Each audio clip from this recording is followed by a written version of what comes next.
And so the question is, what can be done, especially when here in the West, we like to repeat phrases like Hamas was democratically elected, which they were not. We all have seen videos of Hamas throwing their political opponents off roofs and so on.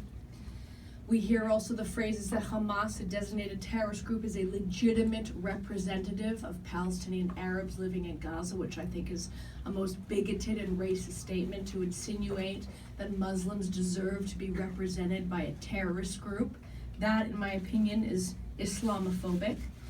And I hope that Bassem will also be able to touch upon his experiences when he spent 33 years basically growing up in an UNRWA refugee camp, the United Nations Relief Works Agency, which we know is the arm of the United Nations, tasked with providing aid and education in the West Bank, which instead teaches from a terrorist curriculum provided in Gaza by Hamas. Hamas provides the textbooks that they teach from.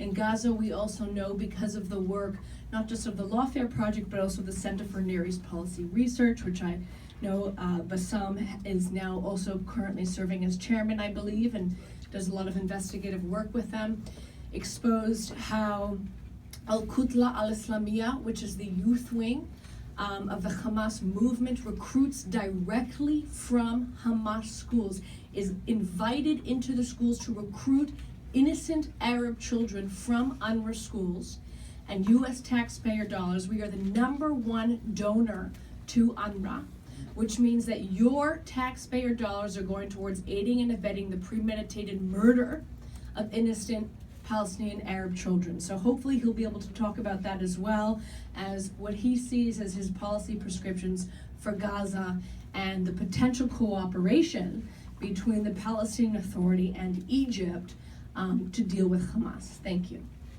Great.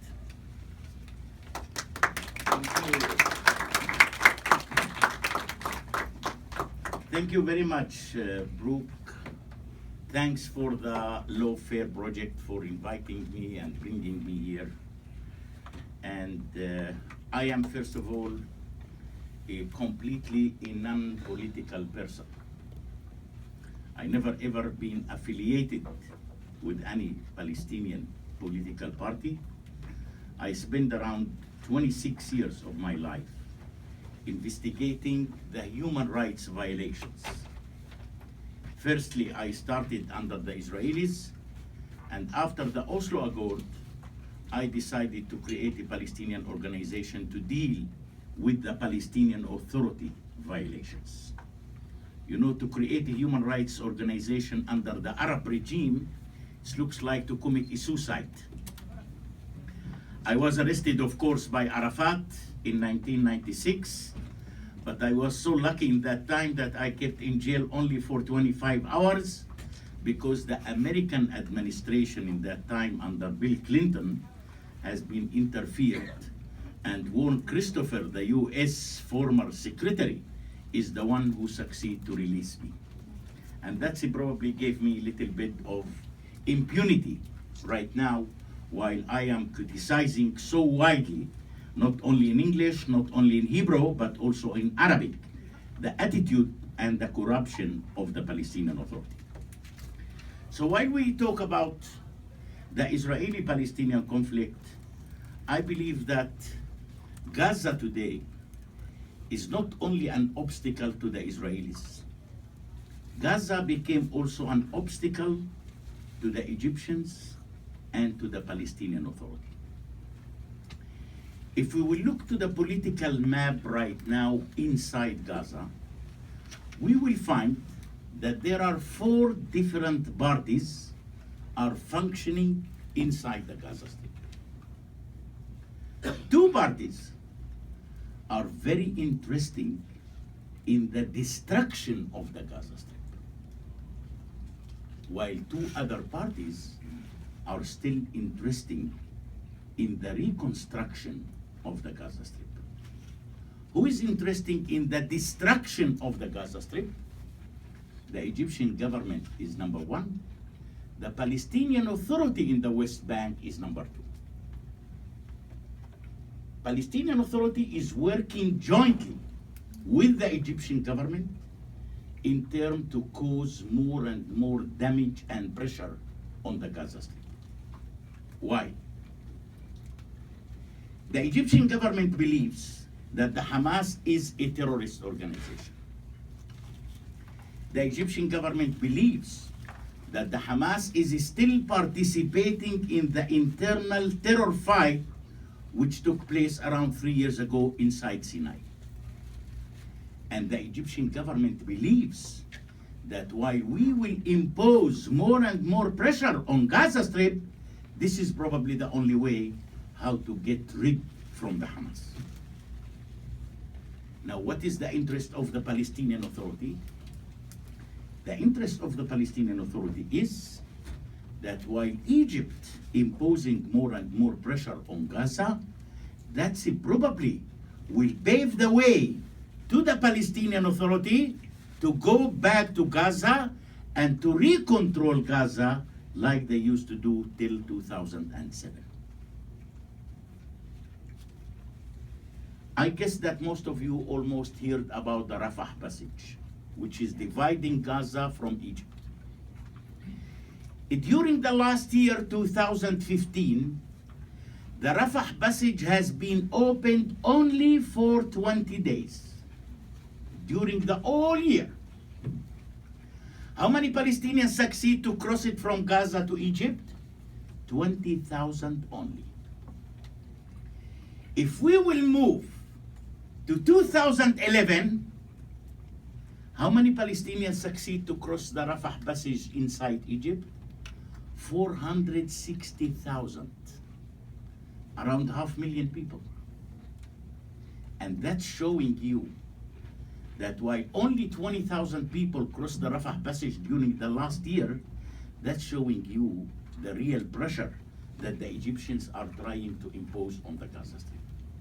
If you will come today to any ordinary Gazan, and I'm speaking every day with Gaza people, whom really imposing the blockade on the Gaza Strip, they will tell you Egypt, not Israel.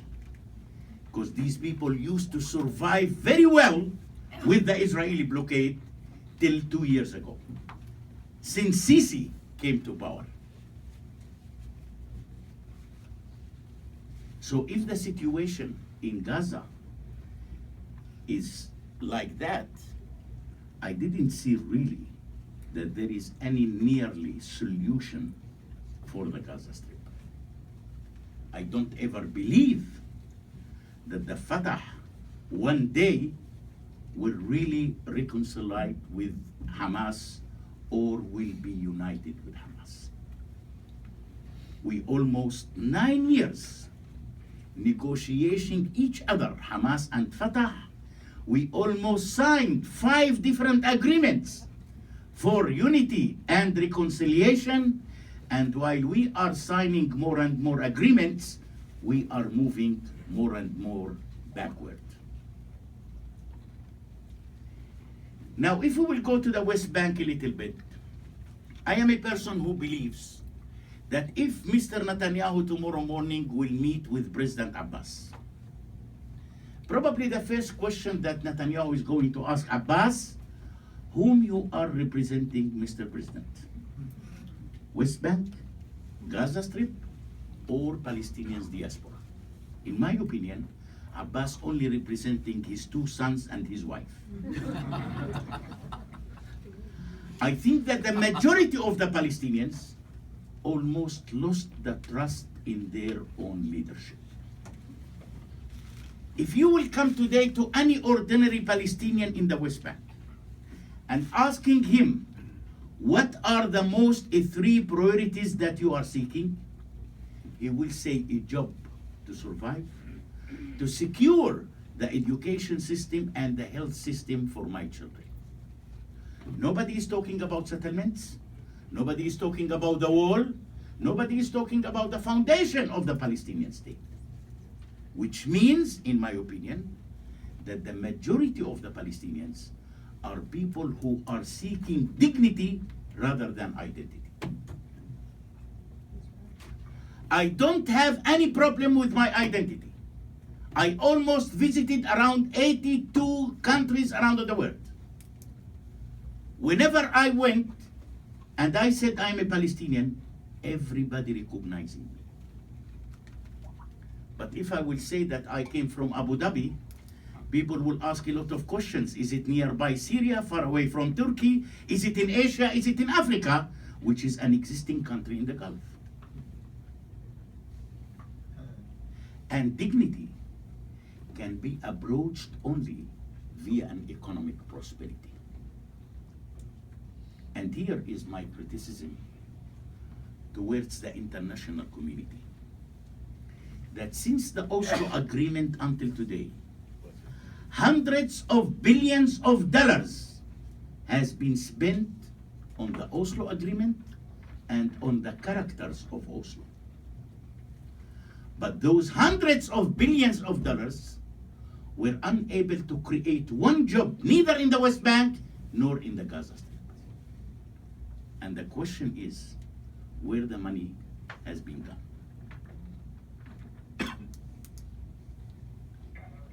Friends, if we will look today to the Middle East map and how the Islamic terror is growing, we will find that probably the Israeli-Palestinian conflict is the most safe place in the Middle East. As a Muslim, as an Arab, I don't want to be in Syria. I don't want to be in Libya. I don't want to be in Iraq. I don't want to be in Yemen. It's much more safe for myself and for my children to continue living under the Israeli-Palestinian conflict.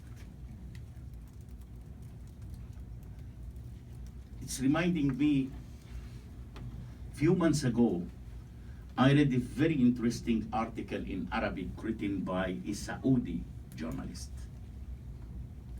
What was the title of the article?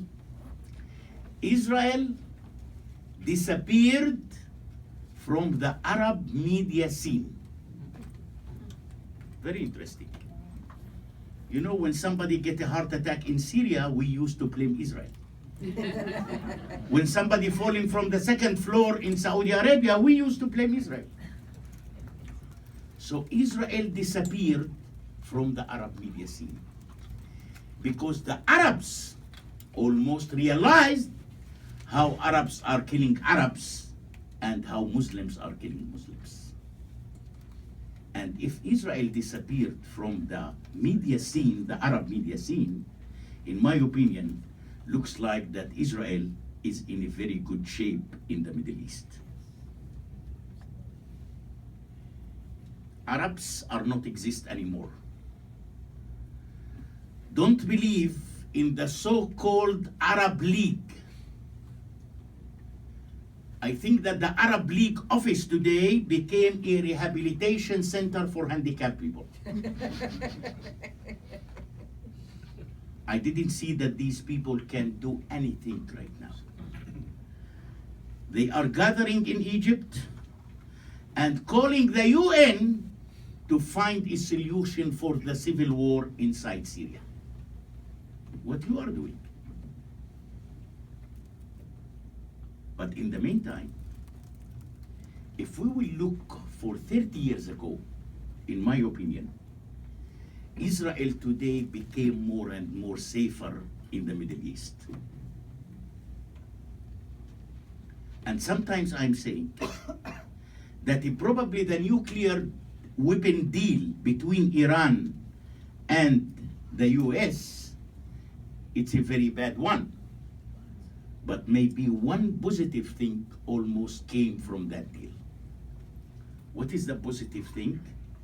That deal almost paved the way between Israel and the Gulf. Right now, Israel has a lot of security cooperation with some Gulf countries. Just 2 weeks ago, a high-rank security delegation from Saudi Arabia visited Tel Aviv. And it was published, it wasn't secret.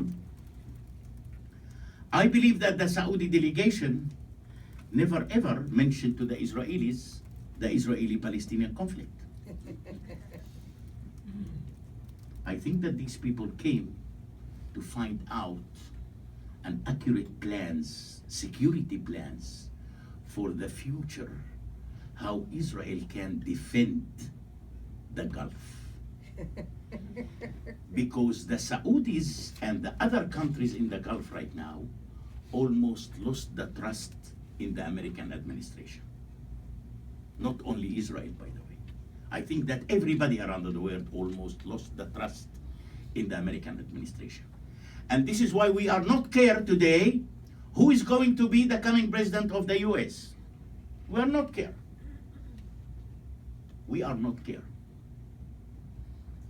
But sometimes I must have, to mention the name of Donald Trump. He's a very funny guy.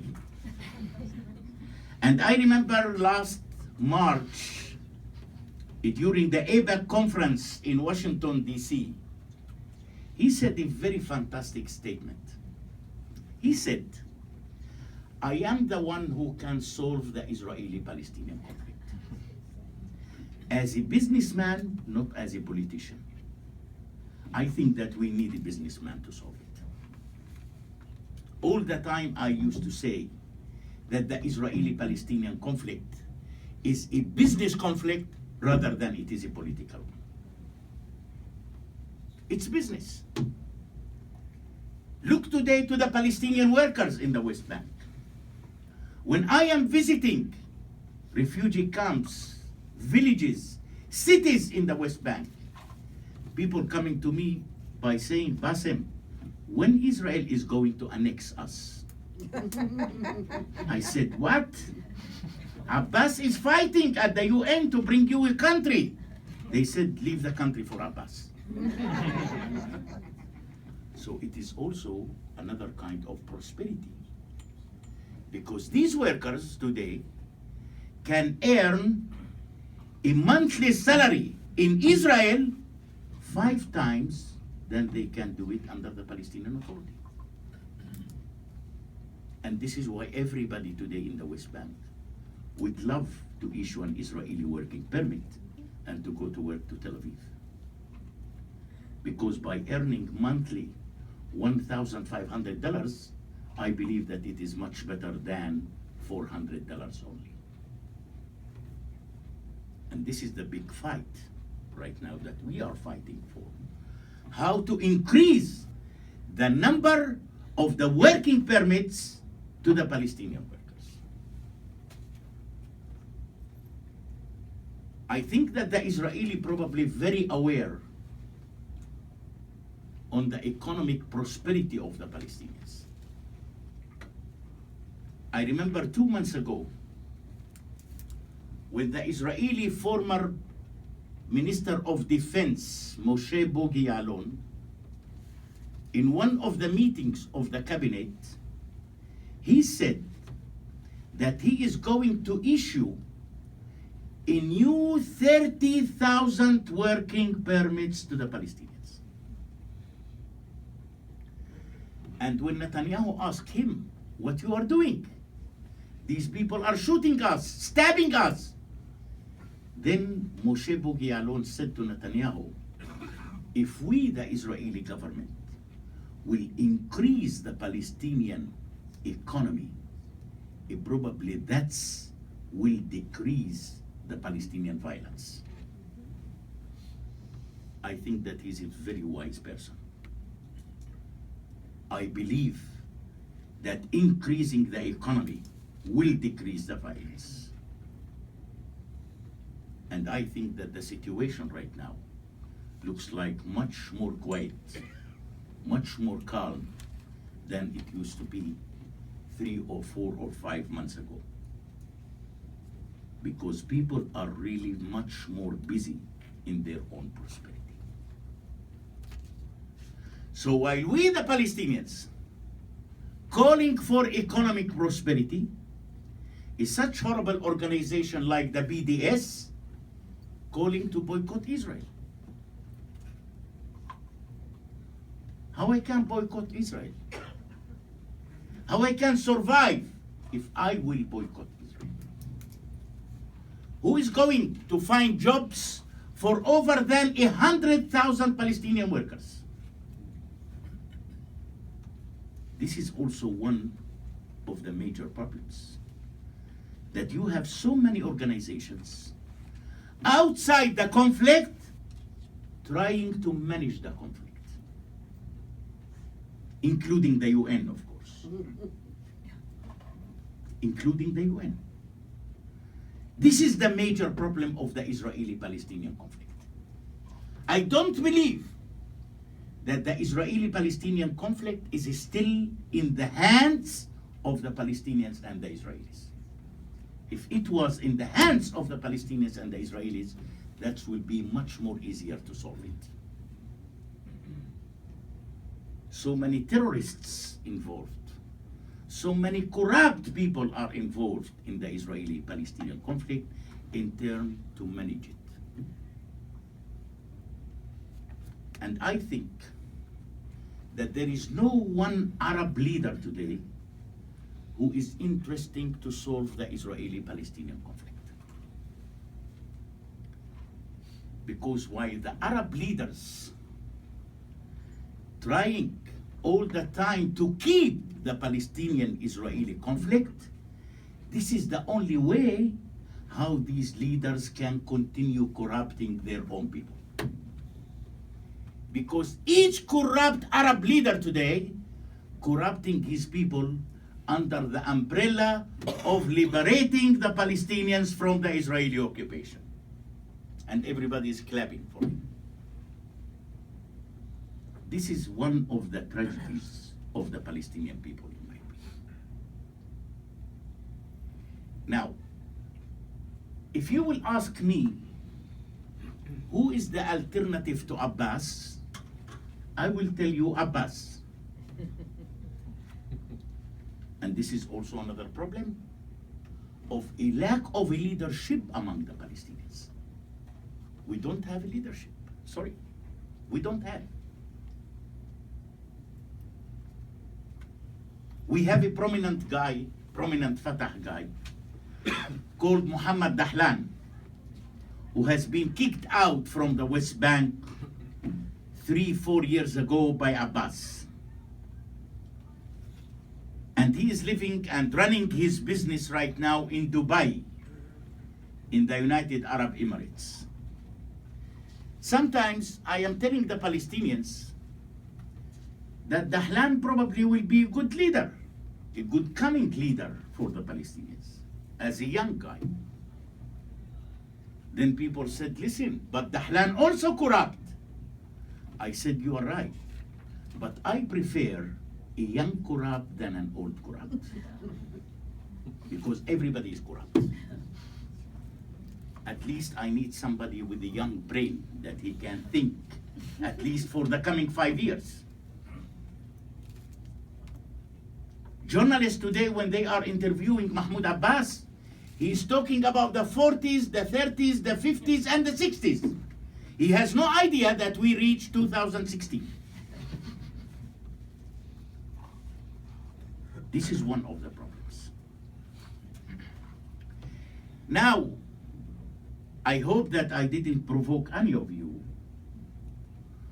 but don't have a lot of expectations that very soon the Israeli-Palestinian conflict will be solved. In my opinion, we still, the Palestinians, need one more generation, probably. In the coming generation, a charismatic leader will be born. Now when it comes towards UNRWA, I am so frustrated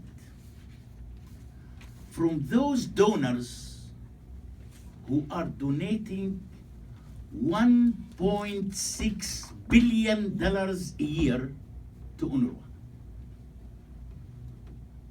The United States, at least, among them, which is donating around $300 million a year. While those countries knows that UNRWA became a part of the management of the conflict rather than a part of the solution. I personally interviewed Palestinian pupils not only in the West Bank of the schools of UNRWA. I also went to Jordan to the schools of UNRWA. And the education system is the same, by the way. Wherever you find UNRWA, it is the same education system. Also in Jordan, they talk about students 9, 10, 12 years old talking about suicide bombing, talking about stabbing, talking about killing Jews, talking about how to throw the Jews in the sea. When I asked them from where all of this information, they said this is what they are teaching us at the school. They said it very clearly on the camera.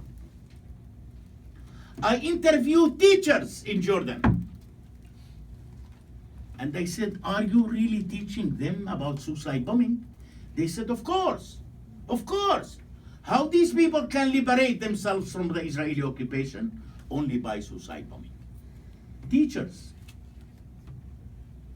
Who is paying the salaries of those teachers? Of course, Europe. Of course, Europe. So I think that the criticism here should have to go to the donors rather than UNRWA itself. Because UNRWA only can survive on incitement and on hatred. If the incitement and the hatred will be ended, UNRWA will be closed tomorrow morning.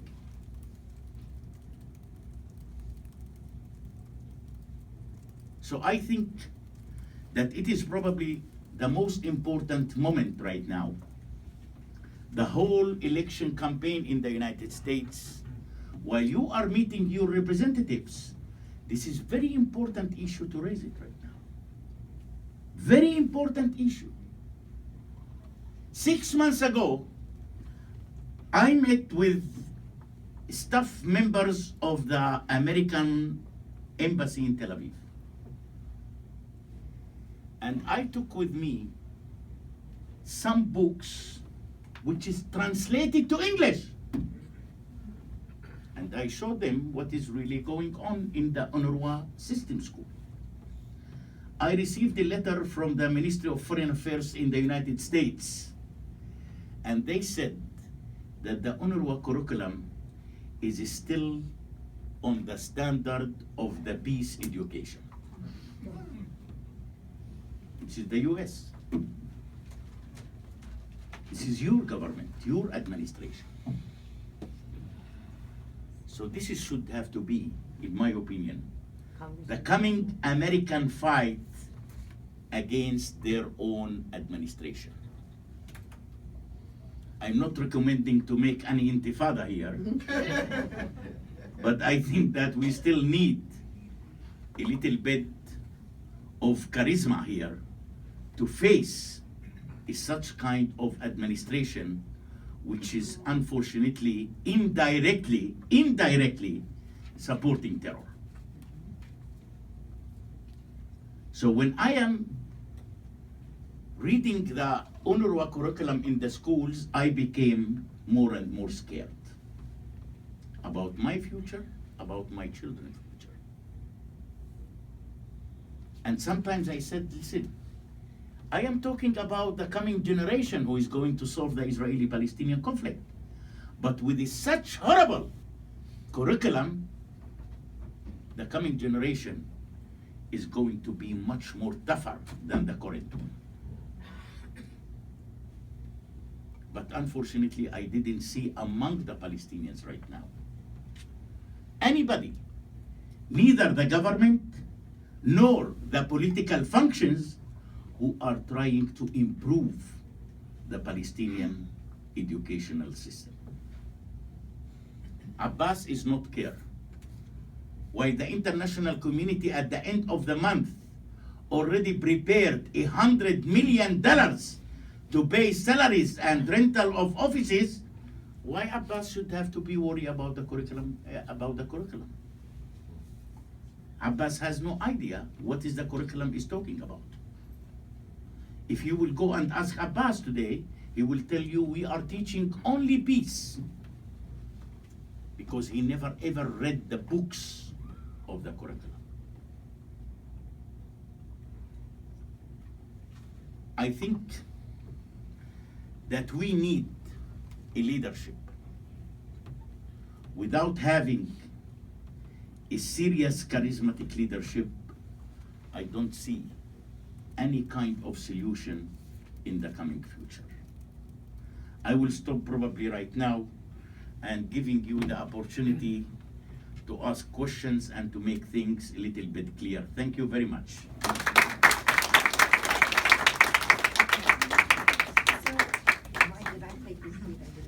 Thank you, Bassem. Thank you.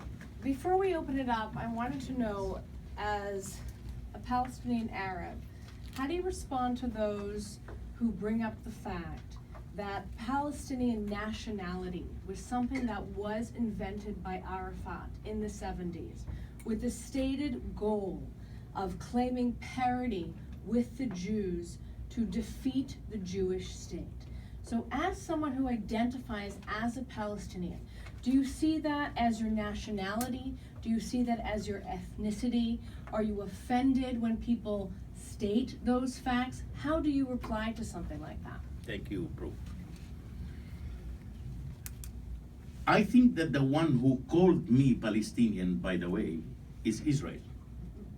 We never been called as Palestinians by any other country in the world. I remember I was very young, 9 years old, under the Jordanian rule. I born under the Jordanian rule. I still have holding the Jordanian passport. I don't ever remember when they ask us at the school, what is your nationality? We used to say Jordanian. We were afraid to mention the word Palestinian. Only after the 67, the whole issue of the Palestinian issue start coming out. And no doubt that each Israeli prime minister since 67 until today, they are calling us Palestinians, not Arabs. So we get the name, as I remember, we got this name from the Israelis. Now, I am a person who has a lot of critics towards nationalism. What does it mean, nationalism? Nationalism has different kind of definition.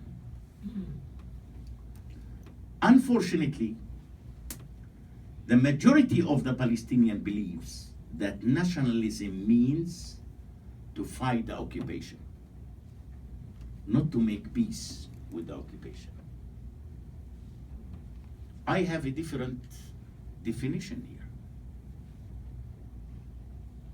My definition is to be nationalistic.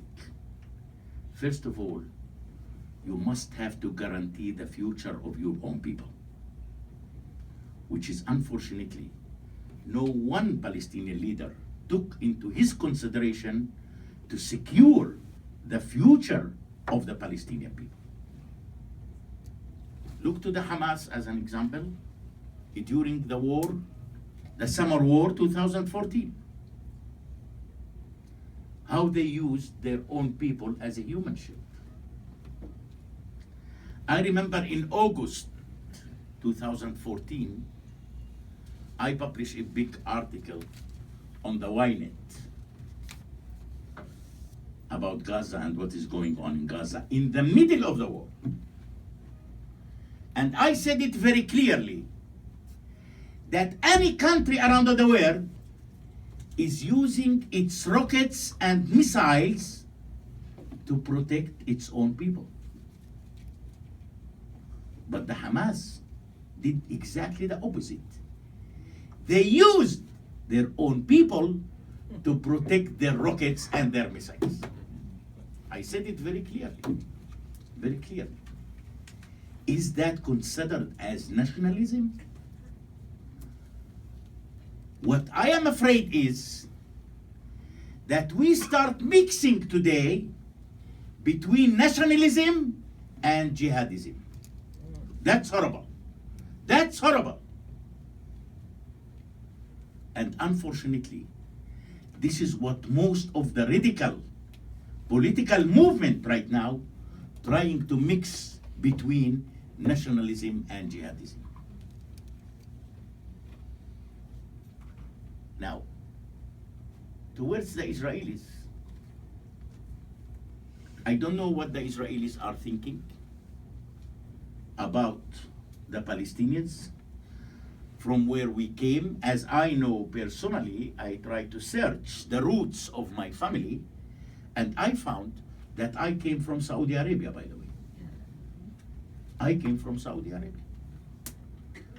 But because we born in the so-called Palestine, so we called ourselves Palestinians.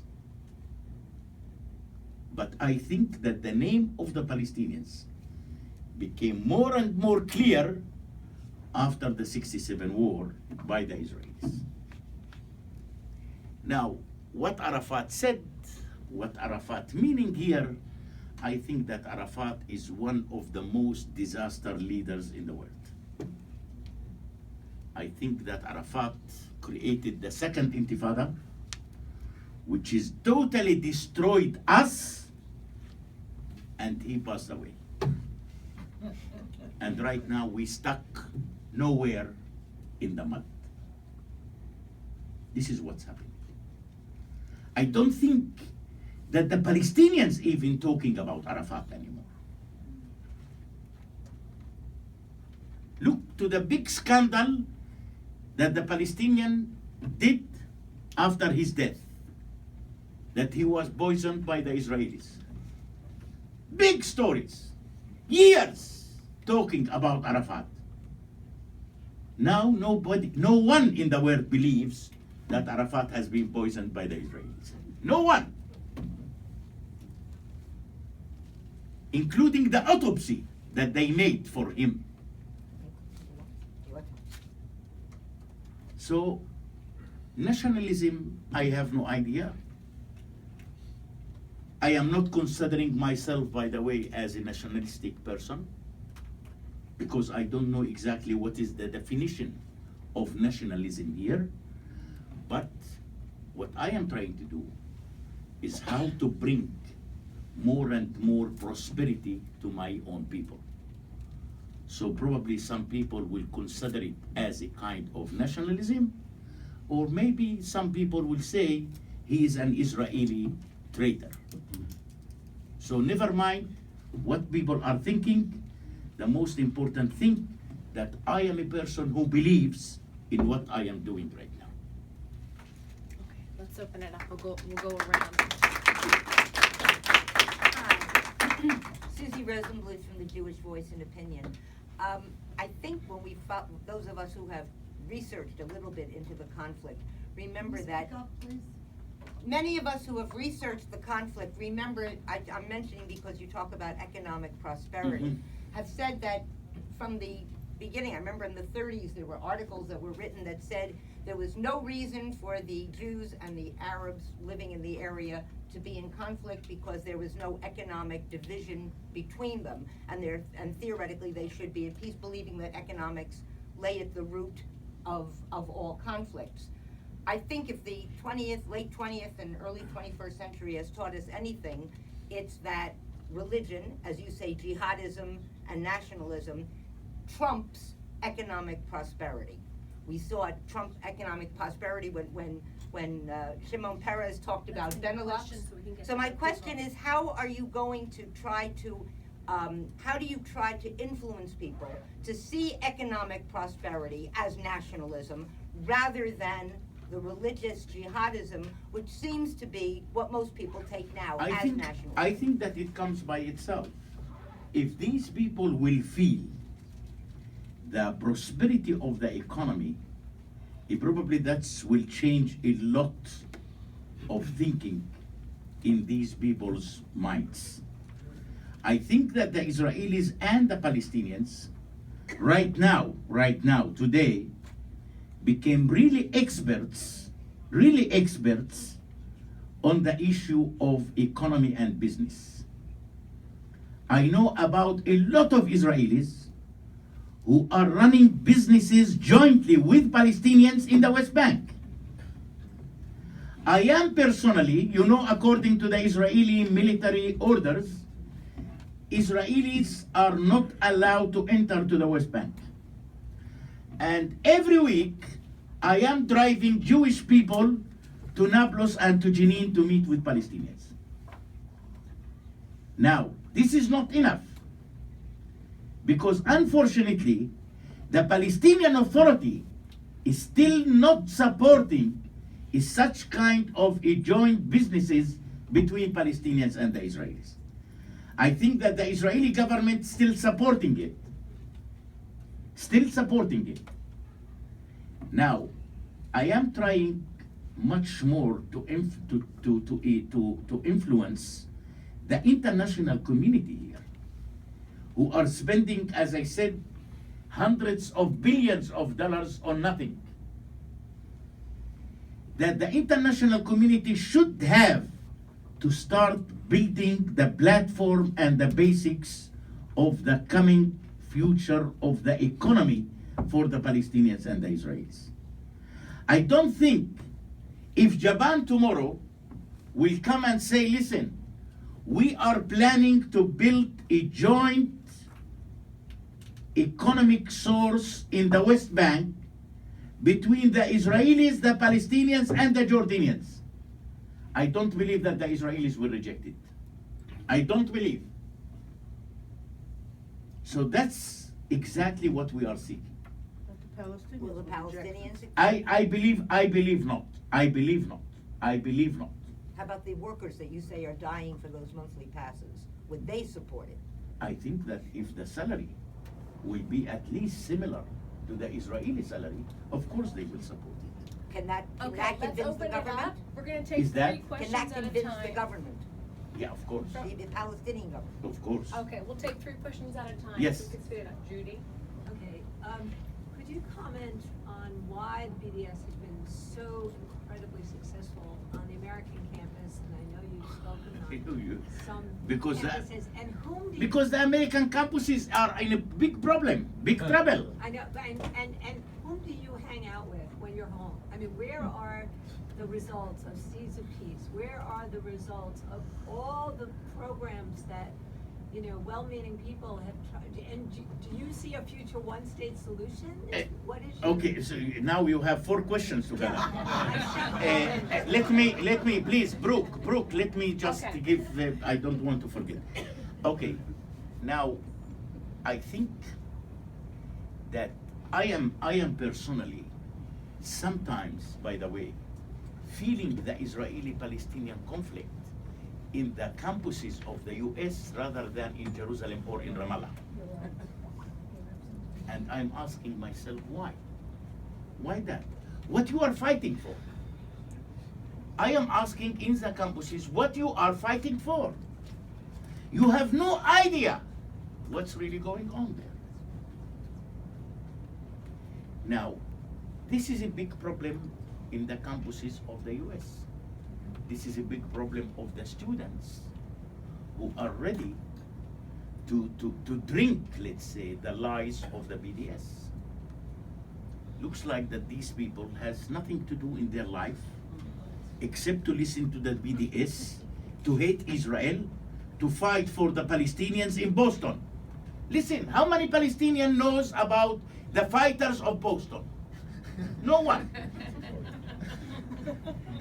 If you will look today to the Gaza and the West Bank, you will never find one BDS member among us. We don't have BDS. It's much more comfortable to fight in New York, in Germany, in Paris, because those parliaments of Germany and the French are the parliaments who are giving the money to the BDS. I couldn't believe it that just a month ago I hear that the German parliament supporting the BDS, giving money to the BDS. For what? For what? For what? So it's a little bit difficult for me to understand it. Looks like that these people are jobless and try to find jobs for themselves. No more and no less. Now, towards one state solution, two state solution, in my opinion, the Palestinian leadership today, even in the two state solution, they don't believe. And they probably, the Palestinian leadership probably, much more believes in the three-state solution for two people. Three states. Because the Hamas is fighting for its own Islamic Emirate in Gaza, Abbas is fighting for his own empire in the West Bank, and the state of Israel. This is the solution right now. Looks like to me that everybody is so satisfied with his own. And looks like that we are at least going to see the current situation at least for the coming 10 years. Please. Thank you for what you're doing for the Palestinians. Thank you. I think it takes a lot of vision and courage to even think about a peaceful future. And you mentioned that it takes maybe at least a generation. And in the meantime, that coming generation is being poisoned by the UN teaching. What's the 50-year vision for how this comes to a more peaceful See, place? it's very difficult for me to think about a period of time while I am not in the life being. I don't think that I will survive for the coming 50 years. So I'm not care. I'm not care. Your God will, children God will, will. but your children will. They should have to start thinking about it, not myself. Yeah. So I have no idea. I have no idea. Yeah. Thank you. Yes, please. Yeah. I wanted to ask you about something you alluded to, annexation, the immediate imposition of Israeli sovereignty over the West Bank or Yeah. Area C or Judea-Samaria. What do you think the reaction to that would be, A, on a worldwide basis, and B, for the people in the area, the Israelis and the Palestinians, how would they react to such Yeah. an act of annexation? First of all, I am a person who never ever believed that the Israelis will annex the West Bank. I don't believe. I know that there is a lot of demand, probably from the right-wing political parties right now in the Israeli government and in the Israeli Knesset. But looks like that it is very difficult. On the other side, if you want to ask about the Palestinian reaction, just in March this year, there was a survey conducted by a Palestinian organization in Bethlehem. And that survey has been conducted on behalf of the Washington Institute in Washington, D.C. What was the survey about? It conducted in 14 different neighborhoods in East Jerusalem. In East Jerusalem. The survey was, under which authority you prefer to live? 70% said under the Israeli authority. This is in East Jerusalem, which is people who are holding the Israeli ID card. Like me, I'm living in Jerusalem holding the Israeli ID card, but holding the Jordanian passport. So I considered as an Israeli resident, not an Israeli citizen. So 70% said, we would love to continue living under the Israelis. I have a very good contacts with the Jordanians. I was in Jordan 2 months ago, and I met with somebody from the Ministry of Interior in Jordan. He told me something unbelievable. He told me that 30% of the Palestinian Jerusalemites who are living in East Jerusalem, 30% almost holding the Israeli passport. Passport. I said, how do you know about that? Specifically 30%. He said, I will tell you. One of the Israeli conditions when you apply for citizenship, is that you should have to take your Jordanian passport back to the Jordanian authorities by saying thank you very much for the time being of your passport. So those 30% almost gave back their Jordanian passports to the Jordanian government.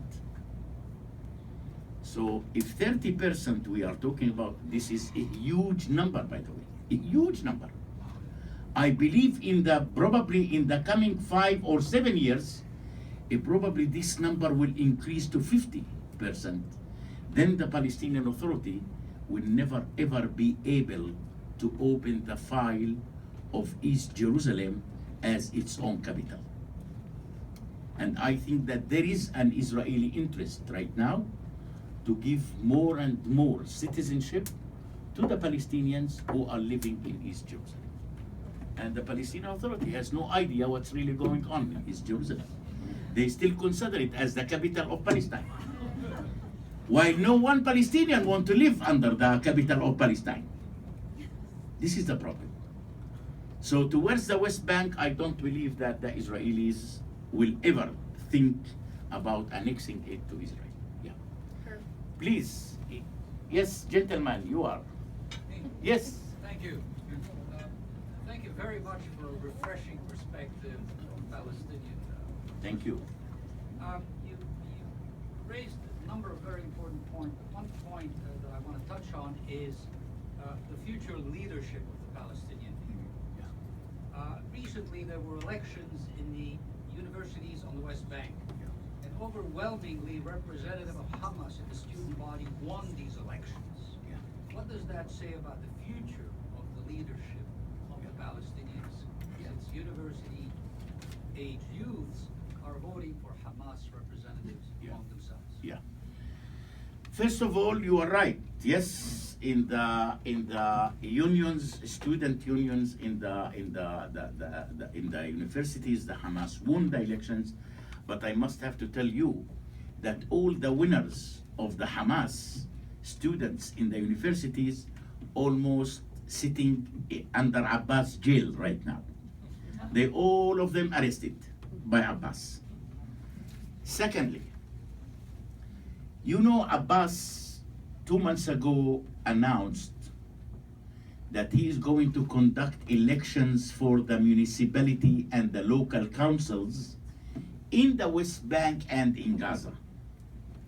And that's probably will be, you know, as the first step towards the presidency elections and the legislative council elections. Some of the Fatah people almost suggested to Abbas to cancel the elections because they are afraid that probably Hamas will take over the municipalities. Then Abbas will be in a big trouble. Now Abbas as a president, he couldn't withdraw from his own decision. He couldn't say tomorrow, listen, we are postponing the elections. He couldn't do it. But he succeeded to postpone it. How? By East Jerusalem. He sent some lawyers, and he paid them, to appeal to the Palestinian Supreme Court in Ramallah. What was the argument of the lawyers to the Supreme Court? That these elections couldn't take place for 2 reasons. The first one, that Gaza Strip is not under the control of the Palestinian Authority, which is the legitimate authority to the Palestinian people. It is under the Hamas. So they consider the Hamas as unlegitimate authority. This is number one. Number two, the lawyer said that in these elections, Israel is not going to allow to the Palestinians in East Jerusalem to participate in these elections. And for these 2 reasons, the elections shouldn't have to take place. So last week, the Supreme Court gave a decision to postpone the elections.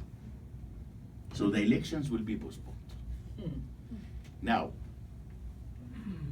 I totally agree that towards Gaza, it's a little bit difficult and it is a very problematic because it is under the Hamas.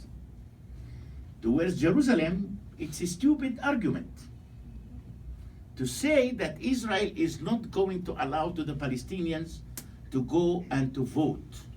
What does it mean to the Palestinians to go and to vote? If I am living in Jerusalem, why I should have to vote the mayor of Ramallah? It's like, you know, you are living in New York and tomorrow you must have to go to Boston to vote for the municipality of Boston. Why? This is not an argument, but the Abbas also among the others want to show that Israel by itself is an obstacle in front of the elections. And looks like because Israel became as an obstacle, we couldn't conduct the elections. Look how Abbas is thinking. Only a corrupt person can think about that, by the way. Not a normal person. Only a corrupt one. So we have a big problem, I am telling you. There is a big fight right now between the Fatah and the Hamas everywhere, everywhere. And looks like that we, the Palestinians, are just waiting for something called unknown future. Unknown future. We don't know what will happen tomorrow, what will happen next week, what will happen next month. We have no idea. It's very difficult even to know what will happen. And because of such kind of a lack of a leadership, we almost lost and we almost stuck nowhere. Yeah. Please. Bassem, we spoke outside a few minutes. Yes. As I told you, I live in Israel. What I didn't tell you is I live in a town in the center of the country called Kochav Yair, which is the southeast corner. Where is Ehud Barak used to live, no? Yes, and so does the voice. But we still have Shalom Mofaz. What we call in the old country language the Machers, but we won't go into Yes, detail. yes. Anyway, we're surrounded by Arab villages. Yes. I mean, that's the triangle. 90% Arabs, 10% Jews. That's right. On one side, we have Tira, which is what modern language Israeli Arabs who do very, very well. Yes. The joke used to be that if you want to kill a lot of Jews, bomb the restaurants in Tira on a Saturday. It's the only place they can go to eat on the Sabbath. That's right. That aside, we know the difference is very clear. On one side, I have Qalqilia and Tulkan. Qalqilia, yeah, of course. On the other side, I have the Israeli Arabs. Yeah. Who make a very fine living. Yeah. And the difference is that our leaders, while they may be somewhat corrupt, don't take all the money and run like do the, unfortunately, the Palestinian leaders. Yeah. Arafat made his widow Suda into a multi-billionaire. She's Yeah. living very nicely in Paris. Khania and Mashal from the Hamas. Question, please. Yeah. Just because we're getting short on time, we All want right. everyone else to have a chance as Also well. multi-billionaires. As long as the leadership of the Palestinian Arabs see the purpose of Palestine being to enrich themselves and to help with the people, while you have, as you said earlier, the income gap between Palestinian workers and Israeli workers, what do? Yeah. How do we solve the problem? I hope that we can solve it. Yeah. That's a big question with a huge question mark afterwards. I am not quite sure that we will be able to solve it. Unfortunately, I am a person who is considering that the corruption became a qualification in the 21st century. It is a qualification. Each leader, in my opinion, around the world, or most of the leaders around the world, are corrupt, especially the Arab leaders and the Muslim leaders. They are much more corrupt than probably the Jewish one or the Christian one. This is the one of the major problems. So these leaders use to sacrifice their own people for their own personal prosperity. This is how we are living since 1948 until today. They are sacrificing their own people for their own prosperity. That's exactly what Arafat did. That was exactly what Abbas is doing. That's exactly what Mubarak in Egypt. He ruled the people, his people, for 30 years. 30 years. What he did to the people. What he did to the people. People are starving right now in Egypt. Starving. Look to the Syrian. Butchering 100 people every day. So, still, I am saying, when I am looking around what is surrounding me, I said that my situation is still much better. Bassem, let's move it to Herb, London, and then to Heather Robinson, please. Yes, please, London. I'm all in favor of your replacing of us. Thank you, thank you. Even if you are not presently engaged in politics, I think you ought to sincerely consider that. My question is goes back to the very first question that you were asked. From a Platonic point of view, culture is more important than economics and politics. And when young children do a crossword puzzle that says exploitation of Arabs, the four-letter word is JEWS. Yeah. Summer camps are named after martyrs who have killed Jews. So you can have jobs and still hate Jews. Sorry. The fact is that there is no clear modification in the behavior of Arabs, even when there is economic development. We've seen this. There has been many projects in the West Bank to suggest that. The question that I have for you is, how do you deal with the Wahhabist orientation that exists among young people, the Shahadist view that is developed among young people who want to kill Jews, even when economic circumstances improve? Mm-hmm. Herb, I don't think that I am the person who is going to reconstruct the world. I am a person who believes that the way to successes is always under construction. It's not related to me, it's related to the whole nation. It's related to the all Palestinian people. Each one must have to start making his own accountability. What we really achieved from the violence that we practiced against the other side. I think that sometimes I am feeling so pain when I am looking to Gaza.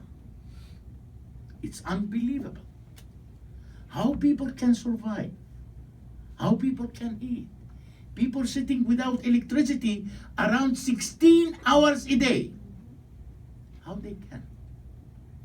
On the other side, I didn't see that anyone trying to move a little bit and to change the situation, the current situation.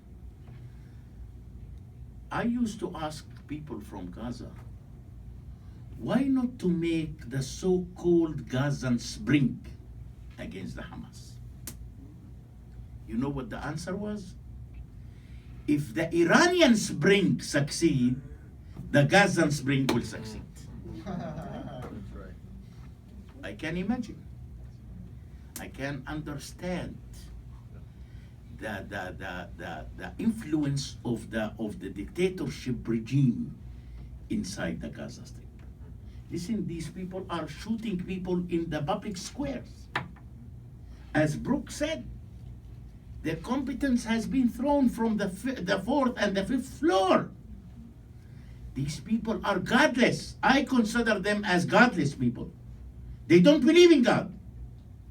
Because if you believe in God, you have to save lives of human beings. This is a big issue. I agree. But my question is, I am not the person who has the power.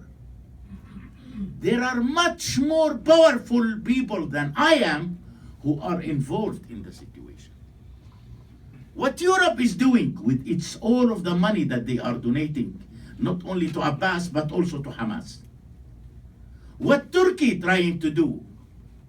What Qatar trying to do? You need people with influence, with power, with charisma. And these are the people who has everything. I have nothing. I can take a mic and shout 24 hours. This is the maximum that I can do. I couldn't fund, I couldn't change, I couldn't give money, I couldn't hold a weapon, I couldn't do anything. So we need people to wake up. And I hope that one day the Palestinians will wake up and bring the change that we are expecting. Heather? Yes, I love your remarks about leadership, and thank you so much for being here. Thank You you. talk about power, charisma, money, needed to move the situation forward. If I understood you correctly, you seem to think that maybe Donald Trump, there was some value to his remarks about being a businessman. You can trash it from you right now. Well, for him or whoever's elected in November here, I wondered if you had any advice about how to identify and really empower the genuine leaders among the Palestinians, people like yourself, young people. Is there anything they can do to get a critical mass of support behind people like yourself? I think that the majority of the people, the Palestinian people, almost lost the trust in anything. Mm-hmm. In anything. And people today are much more aware about their own prosperity. So to come today and to say, listen, let us create a political movement. Oh, nobody will join me. Because we almost have a lot. And they are just corrupting us. You also want to create another political movement to corrupt us? We are out of anything. Nothing to corrupt. And that's reminding me with a very nice guy who used to be a Palestinian prime minister 3 years ago, called Salam Fayyad. Salam Fayyad is a person that I am a person who's saluting him everywhere. I think that he is the only leader who tried to build the economic sources and the institutions of the state.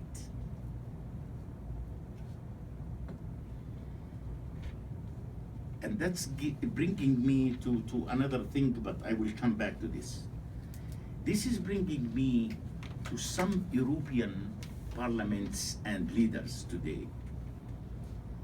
When they want to impose pressure on Israel, they said, okay, we are going to recognize the Palestinian state. And sometimes I'm asking myself, which state these people are really going to recognize?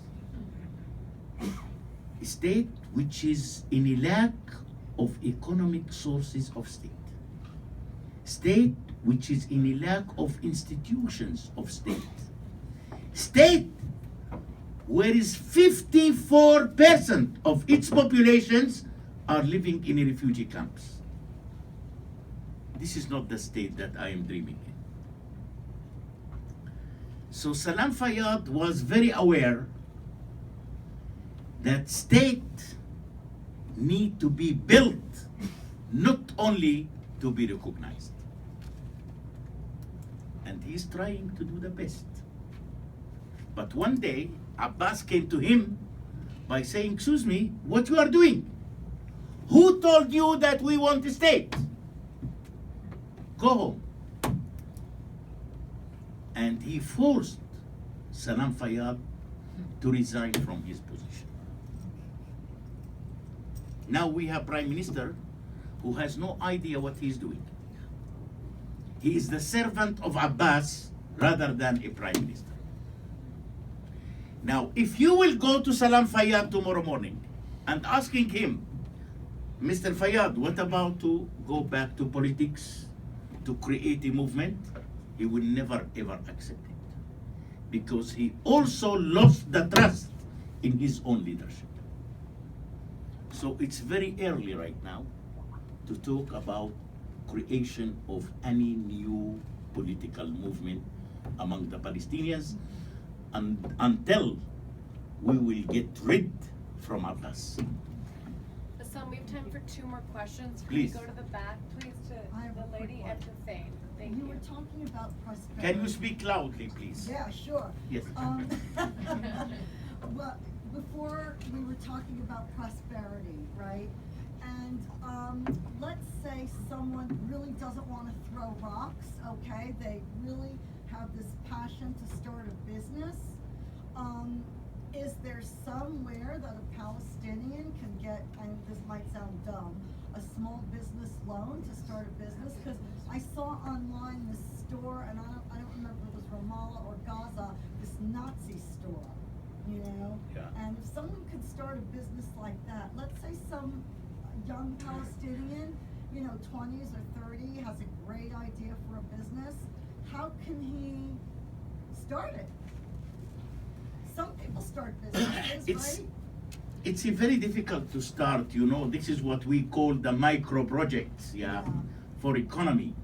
I think that even the micro projects still need a kind of a financial sources in term, you know, to put out the platform, let's say, of a such kind of business.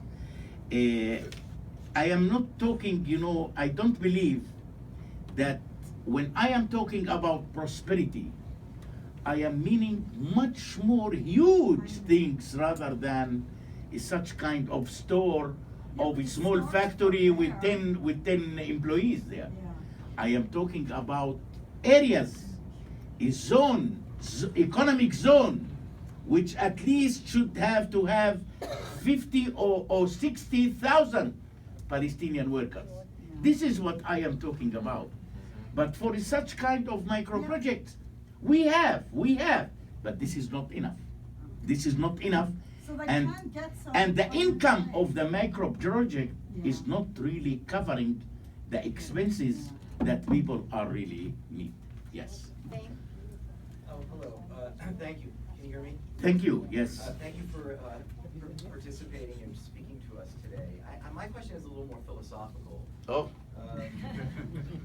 Because, you know, I think why we appreciate you so much is because you are so avowedly sane and rational and humanistic and materialistic, and that's what we understand. We get it. But I want to understand, and I think so many people here have been endlessly confused about the more romantic notions that draw Palestinians to their homeland, the romance of it, the romance that would feed a perpetual refugee status. Jews would never do this. Jews wanted to get the hell out of the displaced persons camp. I do not have a key along my neck for my family's homes in Poland. It would never occur to me. I'm busy doing what I'm doing. What is it which is for us, this is so extremely refreshing and shocking. What is it about the Palestinian mindset that says, that olive tree, not any other olive tree, that olive tree, and I will sit on my hands and my grandchildren will sit forever until I get that olive tree. This, to me, is a broader philosophical question. It goes beyond the materialism of, can you get me an Israeli? So what do you want me to answer you? Help us understand how it's possible that See, the Palestinians have allowed I got themselves it. to live this way. I got it. First of all, I am personally considering it as a kind of propaganda. No more and no less. What is? Putting the key around the I neck, see. asking for this specific olive tree, not that. It's a kind of propaganda. I'll tell you. In 2009, a prominent Palestinian research center based in Ramallah conducted a survey about the right of return. And that survey has been conducted only via the Palestinian refugees in diaspora, in Jordan, in Syria, and in Lebanon. I think that it is available on the website. You couldn't believe it. You couldn't believe the results of that survey.